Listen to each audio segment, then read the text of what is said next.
Tere tulemast Libra Luresi kanalile. Tänases episoodis tahaksin rääkida paar sõna vertikaalpüügist. Nii et kui keegi alles alustab selle tehnikaga, siis see osa on just talle mõeldud. Tänases episoodis näitame ka meie uusi tooteid Kubio 7,3 tolli ehk 186 mm. Flix Luftail 8,2 tolli ehk 210 mm. Frog Tipletail 8,2 tolli ehk 210 mm ning Teatfish 6,7 tolli ehk 167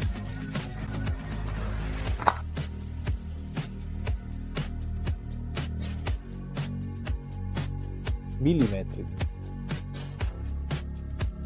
Vertikaalpüügimeetod, nagu nimigi ütleb, on püügiviis, mis toimub vertikaalselt ehk ainult ja ainult paadi või muu ujuvvahendi, näiteks pontooni või kajaki abil. Kasutades ka seda, mida tol ajal otseülekandeks nimetati. Loomulikult võib kasutada ka tavalisi kajaloodisi, kus pole live-tüüpi andureid ja selle meetodiga saab samuti edukalt kala püüda. Räägin teile võib-olla paar sõna varustusest, mida vertikaalpüügi puhul kasutame. Ja isiklikult kasutan rippu, mis on 125–180 cm pikad ja mille viskekaalu alampiir on vähemalt 35 grammi. Maksimum, meil seda maksimumi pole. Kasutan 30 naelaseid rippu, need on erinevalt märgistatud, erineva raskusega, see väljendub erinevalt, nii et täpsest viskekaalust on siin raske rääkida. Peajõge, mida ma kasutan õrna vertikaalpüügi puhul, kasutan isegi 28 grammiseid peajõge, mis on üsna kerged, kuid kasutan selle juures väga õhukesi nööre. Seega alates 28 grammist kuni 150, isegi 200 grammiseni, kui püüan väga kiiret riviga või lähenen kaladele ja otsin neid suure kiirusega, kasutades vöörimootorit. See võib olla isegi 2,5–3 kilomeetrit tunnis. See on lihtsalt tegevusreaktsioon. Ehk siis viskame sellise suure raskusega landi otse, nii-öelda koha või haugi pähe ja meil on vaid murdosa sekundist, et reageerida. Selline meetod töötab ka tihti väga hästi. Selleks kasutan siis tugevaid 30 naelaseid ripasid. Ja nüüd tahaksin teile veel paar sõna rääkida multirullist. Isiklikult kasutan ma Shimano Calcutta Conquesti ja Shimano Antarest. Keegi võib arvata, et need multirullid on liiga nõrgad. Minu arvates on need multirullid täiesti piisavad, sest vertikaalpüügi puhul toimib multirull tegelikult lihtsalt nöörihoidjana, nii et pole vaja investeerida väga kallisse varustusse. Võime endale osta ka kõige odavama multirulli. Muidugi saab vertikaalpüüki teha ka spinninguritsaga. Paljud mu tuttavad püüavad nii ja teevad seda edukalt, seega on need asjad väga individuaalsed. Tagasi varraste juurde. Kõige olulisem on valida ritme nii, et ritvaots ja andur oleksid õige kaugusega, et me näeksime sööta väga täpselt ega peaks seda anduriga taga otsima. Seetõttu, nagu ma varem mainisin, kasutan siis, kui istun andurile väga lähedal rippu, mis on 100–125 cm pikad. Keegi võib arvata, et see on veidi kummaline, kuid mulle tundub, et püüan nii tõhusamalt. Aga kui olen sõprade paadis külas, siis kasutan peamiselt ritma, mis on 180 cm pikk ja mille viskekaalu piir on kuni 50 grammi. See on nii universaalne komplekt, et tean, et saan sellega lihtsalt hakkama. Nüüd näitan teile õrnema varustuse komplekti. Siin on meil ritm, mille viskekaalu piir on 1/4 kuntsi ehk kuni 35 grammi koos Shimano Antares multirulliga. Need on suuruses 201, väga peene nööriga, kus kasutan seda ritva just selle jõutõttu, ehk siis väiksema jõuga kui eelmine peeneks püüdmistehnikaks ja ühekordseks püüdmise jaoks, kus pööran tähelepanu peibutise detailidele, nagu näiteks väikesed jalakesed ja muud osad, mis liiguvad juba kõige väiksema ritvatipu liigutuse peale. Siin on meil veidi pehmem ritvatip, nii et saame selle peibutisega palju tõhusamalt mängida. Nagu näete, on siin meil 28 grammine wolframist pea, fluorosüsinik 0,40, fluorosüsinik 0,40 ja ankurkinnitus nööril läbimõõduga 0,50, mis on kinnitatud sellise boldiga, mida ma kohe teile näitan meie konna selja külge. Nüüd näitan teile natuke tarvikuid. Mis puudutab nööri läbimõõte, mida ma kasutan, siis need on loomulikult punutised. Ma kasutan läbimõõte alates 0,010, mõnikord isegi 0,08, kui püüan tõesti väga õrnalt, kus kalad üldse ei reageeri, siis teen oma rakendused õhemaks ja keskendun peamiselt väga peenele ja delikaatsele landi esitamisele. Aga selline universaalne nöör on umbes 0,14, 0,16 läbimõõduga, isegi kui püüame suuri kalu või sügavamalt sees. Seega jätan nööri läbimõõdu valiku teie otsustada. Lõppu seome nii-öelda fluorosüsinikku.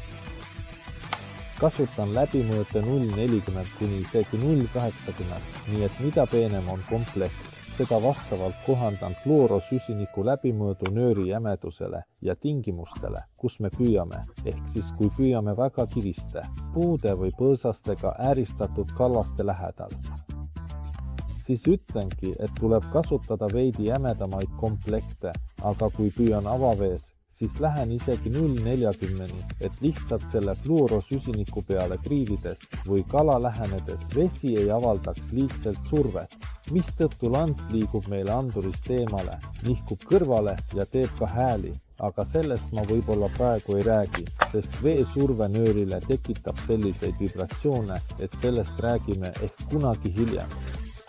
Mikado, Owner, Quantum kaubamärgi kolmikhaagid on tavalised kolmikhaagid, sellised nagu näitasin pinide jaoks, ehk siis klassikalised tavalised kolmharu või kolmikhaagid, mis kinnitatakse koos pinidega. Ehk siis meil on 3 varrast teistmoodi paigutatud ning pined, mille torkame landi sisse. Ühendusrõngad on hädavajalik osa, et kokku panna jigipea komplekt ning valik väiksemaid tarvikuid. Kohe tutvustan ja näitan teile, millised tarvikud mul paadis kaasas on, et kokku panna selline klassikaline põhiline komplekt. Näitan ainult ühte rakendust. Meie järgmistes osades näete, kuidas me varustame erinevaid lante, millest ma teile juba varem rääkisin, ehk siis igal landil on oma eraldi video. Kutsun teid meie kanalile. Aga nüüd näitame põhilist rakendust ja materjale, mida me kasutame. Näitame kõige lihtsamat rakendust ehk tavalist ümmargust pliikuuli koos keermega. 2 ühendusrõngast. Siin on meil väiksemad ja suuremad ning üksik pöörluk.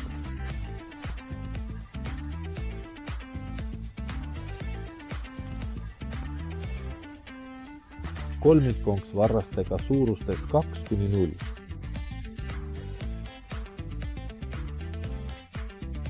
Ja meie lipulaev mudel Vertical Copio sarjas. Esimene samm, mille me teeme, on see, et torkame pinni ettevaatlikult läbi oma pea ja keerame selle pea sisse.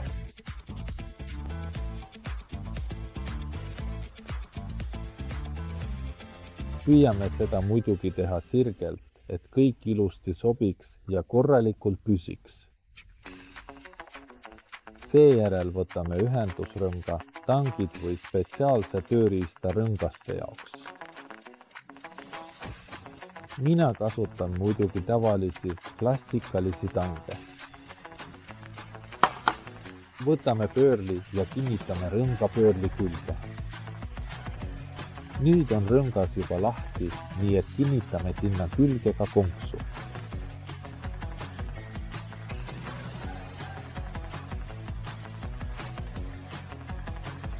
Võtame nüüd järgmise pöörli, nimelt järgmise ühendusrõnga, mille valisime ja kinnitame pöörli täpselt teisele poole.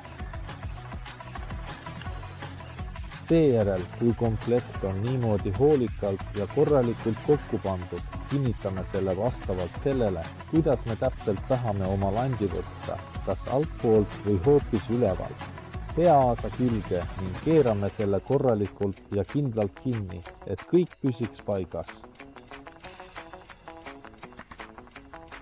Seejärel seadistame selle õigesse asendisse täpselt meie landiga ühele joonele, jälgides hoolikalt, et kõik oleks paigas ja midagi ei jääks kahe silma vahele. Seejärel torkame selle kergelt sisse, nii on land korralikult relvastatud. Kõik konksud on avatud ning kättesaadavad, mis tähendab, et meil on oluliselt suurem võimalus edukaks haakimiseks. Kui kõik sammud on õigesti tehtud, väldime võimalikke vigu, mis võiksid põhjustada kalakaotuse või ebaõnnestunud püügi. Tähelepanelik seadistamine tagab, et land töötab vees loomulikult ja tõhusalt, suurendades meie püügiõnnestust.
Liiga.